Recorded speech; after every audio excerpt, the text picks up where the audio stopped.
Азыркы учурда көптөгөн мекендештер сыяктуу эле сиз дагы кирди чыкты маселеси ойлонуп жатабы? Сиз эч ойлонбоңуз, биз кызматтабыз. Көп жылдык айдоочулук тажрыйбасы бар Малик мырза сиздерди Москва шаарынан Казакстанга эсен-аман алып барып келет. Автоунаабыз таза жана ыңгайлуу, эч кыйналбайсыз. Бизге бүгүн чалыңыз. Биздин байланыш номерлер: WhatsApp +7926 422 1990. Байланыш номери +7999 836 68 23. Тартынбай чала бериңиздер. Биз үчүн сиздин коопсуздугуңуз маанилүү.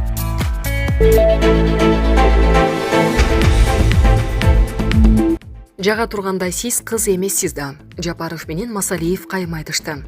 Бүгүн 24 ноябрда жогорку кеңештин жыйынында депутат Исхак Масалиев менен министрлер кабинетинин төрагасы Акылбек Жапаров кайым айтышты.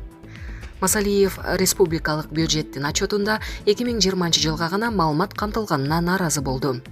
Азыр министрлер кабинетинин башчысынын отчету келди. Силерде 2020 жылга карата көрсөткүчтөр бар. Бирок салыштыруу үчүн 2021 жылга карата көрсөткүчтөр керек. Өткөн жыл ичинде аткарылган иштер боюнча отчет беришиңиз керек, деди депутат. Ал эми Акылбек Жапаров дайыма ушинтип жазышат деп жооп берди. Мага жакпайт, себеби жакпайт деп айта берген да болбойт. Биз өмүр бою ушинтип жазып келе жатабыз. Биз ыкманы бөлөкчө кылып сиздерге берген жокпуз, деди Жапаров. Масалиев мыйзамда жазылган, аны аткарыш керек деп жооп берди.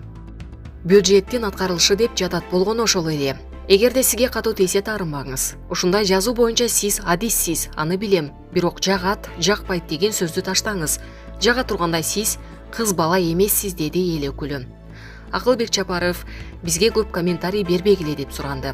Эскерде кетсек, учурда жогорку кеңеште министрлер кабинетинин төрагасы Акылбек Жапаров баш болгон мүчөлөр бюджеттин аткарылышы боюнча депутаттарга отчет берип жатат. Булак Супер Кежи. Депутаттар сүйлөй албай калышты.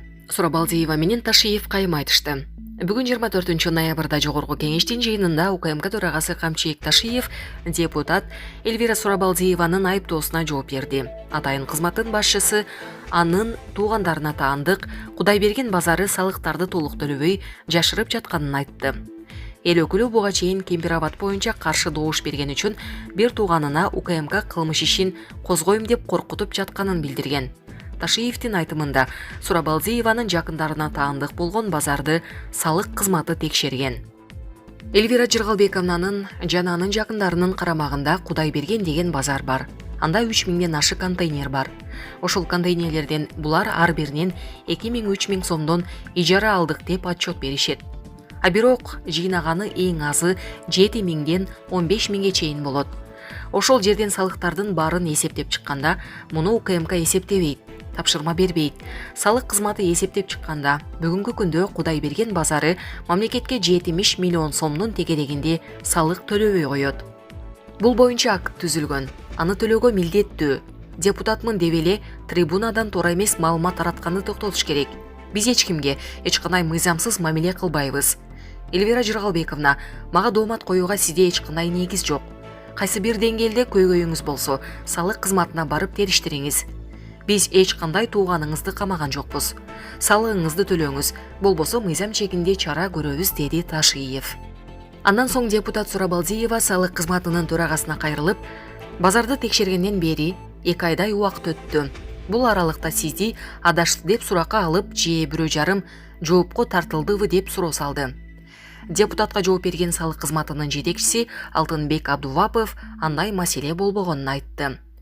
Кечээ иниси Шайырбек Ташиев кабинетине чакырып алып, гүл, торт берип туулган күнү менен куттуктады. Бул окуя боюнча сурасам, Кемпир-Абадка каршы добуш бербедиңизби деп эле айтты. Мамлекетибизде 2 президент бардай сезилип жатат. Экинчиси, көчөгү артындагысы каалагандай калчап, коркутуп, каалаганын кылып жатат. Алыңар мага эле жетип жатса, Камчыбек Кыдыршаевич, сиздин аялыңыз, кыздарыңыз бар. Азыр бул жерден менин тиешем жок, билбейм деп алдабаңыз. Анда эмне үчүн 2 ай мурун салык кызматы келип кетти. Өчөшкөндөй болуп, эмне байдаланып жатасыз? УКМКга бул жердеги депутаттар сүйлөй албай калышты. Сизге жакпаганын баарын кууп, атып эле салбайсыздарбы? жакпайт экен айткандарыбыз. Мен сиз тууралуу башка пикирде элем. Аябай көңүлүм калды, деди Сурабалдиева. Булак Супер KG.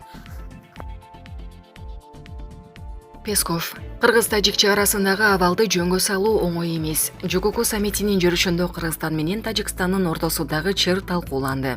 Абалды жөнгө салуу оңой эмес экенин, буга карабастан иштер улантыла берет. Бул тууралуу Орусиянын президентинин маалымат катчысы Дмитрий Песков билдирди. ЖККга мүчө мамлекеттердин ортосундагы мындай пикир келишпестик чыр-чатактын арылууга, уюмдун саясий эрки жетиштүү. Президенттер аны чечүү керектигин түшүнүп жатат. Бирок алдыда оңой эмес жумуштар бар. Аны чечүүгө аракеттер улантыла бермекчи, деген Песков. Эскерте кетсек, Кыргызстан менен Тажикстандын чек арасында такталбаган аймактардан улам байма-бай чыр чыгып келет. Акыркы ирет үстүздөгү жылдын 16 сентябрында Тажик тарап кол салып, натыйжада Кыргызстан 50 чукул жаранынан айрылды. Булак Назар Ньюс KG. Песков орусиялык телекөрсөтүүдөгү Казакстан тууралуу билдирүүлөргө комментарий берди. Орусия президентинин басма сөз катчысы Дмитрий Песков орусиялык саясаттануучу Дмитрий Дробницкийдин Владимир Соловьев менен кечинди программасында айтылган Казакстан тууралуу терс сөздөрүнө комментарий берди. Хабар 24 телеканалынын кабарчысы Кремлдин өкүлүнүн саясаттануучунун позициясы, Россия Федерациясынын жетекчилигинин позициясы менен канчалык дал келерин сурады. Мен бул сүйлөгөн саясаттануучуну тааныбайм да. Мен бир нерсени айта алам. Орусияда Казакстан боюнча өтө ыңгайсыз билдирүүлөрдү жасаган саясаттануучулар Казакстанда Орусияны катуусундаган саясаттануучулардан кем эмес. Бирок бул биздин эки тараптуу мамилелебизге көлөкө түшүрүп алат жана керек дегенди билдирбейт. Анткени бул саясаттануучулар эч кандай бийликтен Кремлдин расмий линиясын чагылдырбайт. Аларга ушундай мамиле кылуу керек. Аларды такыр укпай же көрбөй койгон жакшы, деди Дмитрий Песков. 20 ноябрда Владимир Соловьев менен кечинди программасында саясаттануучу Дмитрий Дробницкий Орусиянын кезектеги көйгөйү Казакстан экенин айтты. Украинада болуп жаткан нацисттик процесстер ошол жерден да башталышы мүмкүн. Ал жерде орустар көп, ал эми аймак ошол жерде. Кечиресиз, Семей ал жакта жана биздин бүт Росатом үчүн өзөктүк отун да ошол жерде, деди ал. Саясаттануучунун билдирүүсүнө Казакстан Республикасынын Тышкы иштер министрлигинен комментарий берилди.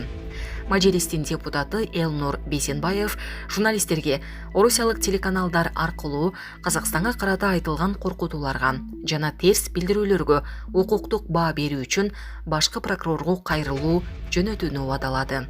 Булак Назар Ньюс KG. Пашинян ЖККнын саммитинин жыйынтыктоочу декларациясына кол коюудан баш тартты. Армениянын премьер-министри Никол Пашинян ЖККнын саммитинин жыйынтык декларациясына, ошондой эле Карабах чатагына байланыштуу Ереванга жардам көрсөтүү боюнча чечимдин долбооруна кол коюудан баш тартты. Бул тууралуу чет элдик басылмалар жазышты. Маалыматка ылайык, 23 ноябрда Ереванда ачылган ЖККнын саммитине төрагалык кылган Пашинян: "Биз тар курамдагы жолугушуубузду аяктадык. 17 чечимдин долбоору берилди. 15 долбоор боюнча консенсус бар. Биз чечим кабыл алдык. 2 долбоор кайра кароого жөнөтүлдү", деген. Жыйынтыктоочу брифингде уюмдун башкы катчысы Станислав Зайс армян тарап 2 документке кол койбогонун тастыктады. Ошол эле учурда ЖККнын башкы катчысы бул процессти толугу менен нормалдуу деп атады. Анткени бардык мүчөлөрү бирдей көз карашты карманган бир дагы эл аралык уюм жок. ЖККнын жыйынында Пашинян жамааттык коргоо кепилдиктерине карабастан 2020 жылы курчуп кеткен Карабах чатагы учурунда Ереванга Баку кол салганын билдирди. Булак Супер KG.